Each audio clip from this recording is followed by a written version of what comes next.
పాలక పక్షం ఇలా ఉంటే ఇంకోవైపు ప్రతిపక్షం అనలేము, ప్రతిపక్షం ఇవ్వలేదనే ఆయన గోలంతా. జగన్మోహన్ రెడ్డి గారు ఈరోజు అసెంబ్లీకే వెళ్ళను అని మొండికేసుకొని కూర్చున్నారు. ఇది భావ్యమేనా అని మళ్ళీ అడుగుతున్నాం. జగన్మోహన్ రెడ్డి గారు, ఆయన ఎమ్మెల్యేలు అందరూ కలిసి 11 మంది ఉన్నారు. మరి వీళ్ళని గెలిపించింది ప్రజలైతే ఆ ప్రజలను వాళ్ళు అసెంబ్లీలో రిప్రజెంట్ చేయాల్సిన అవసరం వాళ్ళకు లేదా? వారి బాధ్యత కాదా? జగన్మోహన్ రెడ్డి గారు అసెంబ్లీకి వెళ్ళను, నాకు ప్రతిపక్ష హోదా ఇవ్వకపోతే నాకు మైక్ ఇవ్వరు, నన్ను మాట్లాడనివ్వరు అని చెప్తున్నారు. అయ్యా, నీకు ఎందుకు ఇవ్వటం లేదు ప్రతిపక్ష హోదా? మీ స్వయం కృతాపరాధమే కదా. మీకు 11 మందే గెలిపించారు ప్రజలు అంటే, ఒకప్పుడు 151 మందిని గెలిపించిన ప్రజలు మిమ్మల్ని 11 మందినే గెలిపించారు అంటే మీ స్వయం కృతాపరాధం కాదా? ఎన్ని మాటలు చెప్పారు మీరు ప్రజలకు? ఆఖరికి రాజశేఖర్ రెడ్డి గారి జలయజ్ఞం ప్రాజెక్టు నవరత్నాలలో అదొక రత్నం. 6 నెలల్లో రాజశేఖర్ రెడ్డి గారు వదిలి వెళ్ళిపోయిన ప్రాజెక్టులు అన్ని పూర్తి చేస్తామని చెప్పి కూడా మీరు పూర్తి చేయలేదు. ఇలా 1 కాదు 2 కాదు, పూర్తి మద్యపాన నిషేధం అని మోసం చేశారు. 3000 కోట్లతో ధర స్థిరీకరణ నిధి అని మోసం చేశారు. మెగా డిఎస్సి అని మోసం చేశారు.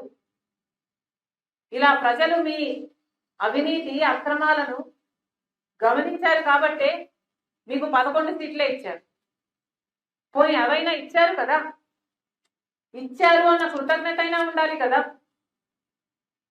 ఇది చాలా విడ్డూరంగా ఉంది.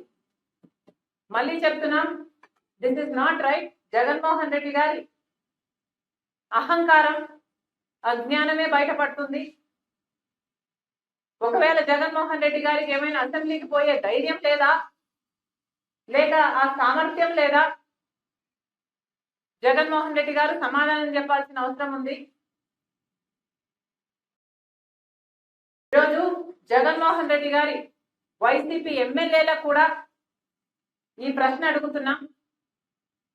మిమ్మల్ని ప్రజలు గెలిపించారు.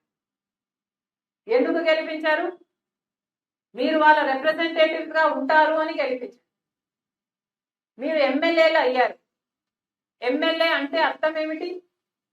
Member of legislative assembly. మీరు ఏమిటండి మెంబర్ ఆఫ్ లెజిస్లేటివ్ అసెంబ్లీ? మీరు అసెంబ్లీకి వెళ్ళకపోతే వాట్ ఆర్ యూ? ఆలోచన ఉండనవసరం లేదా? ప్రజలు మీకు ఓట్లేసి గెలిపించారు. మీ డెఫినిషనే అది, మెంబర్ ఆఫ్ లెజిస్లేటివ్ అసెంబ్లీ అని. మరి అలాంటప్పుడు మీరు అసెంబ్లీకే వెళ్ళను అంటే మీరు ప్రజలకు వెన్నుపోటు కొట్టడం కాదా? మీరేమైనా ప్రజలకు ముందే చెప్పారా మేము ఓడిపోతే అసెంబ్లీకి పోము అని? చెప్పలేదు కదా. ప్రజలు ఏమనుకున్నారు? మిమ్మల్ని గెలిపిస్తే వాళ్ళని అసెంబ్లీలో మీరు రిప్రజెంట్ చేస్తారు అని కదా వాళ్ళు అనుకున్నారు. మరి అలాంటప్పుడు మీరు ఇప్పుడు అసెంబ్లీకి వెళ్ళకపోతే మీరు ప్రజలను మోసం చేసినట్టు కాదా? మీకు ఏ హక్కు ఉందండి మేము అసెంబ్లీకి వెళ్ళము అని చెప్పడానికి? జగన్మోహన్ రెడ్డి గారిని అంటే అహంకారం అనుకోవచ్చు. మీ అందరికీ ఏమైంది? ఒక్కొక్క నియోజకవర్గం నుంచి మిమ్మల్ని గెలిపించింది నియోజకవర్గంలో ఉన్న సమస్యల గురించి మీరు ఫ్లోర్ ఆఫ్ ది అసెంబ్లీలో మీరు మాట్లాడాలి అని కదా. మీరు అక్కడెక్కడో మాట్లాడతాం, మా ఇంట్లో మాట్లాడతాం, పక్కింట్లో మాట్లాడతాం అంటే ఏమర్థం ఉందండి? మాట్లాడొద్దు అనటం లేదు, పోరాటాలు బయట చేయొద్దు అనటం లేదు, కానీ అసెంబ్లీ లో కూడా చేయాల్సిన అవసరం ఉంది కదా. ప్రజలు మీరు పంపించిందే మెంబర్స్ ఆఫ్ లెజిస్లేటివ్ అసెంబ్లీ అయితే మీరు పోము అంటే ఎంత అజ్ఞానమో ఇది బయటపడుతుంది. మళ్ళీ చెప్తున్నాము, this is not right. YCP ఎమ్మెల్యేలకు కూడా చెప్తున్నాను, దిస్ ఇస్ అబ్సల్యూట్లీ రాంగ్. నిన్న బడ్జెట్ ప్రవేశపెడుతుంటే మీరు కనీసం అటెండ్ కూడా కాలేదు. ఇక బడ్జెట్ డిస్కషన్ కూడా మీరు అటెండ్ కాకపోతే అసలు ఈ బడ్జెట్ లో తప్పుంది అని అసెంబ్లీలో ఎవడు మాట్లాడేవాడే లేడు. This is ridiculous. వెళ్లాల్సిన అవసరం ఉంది.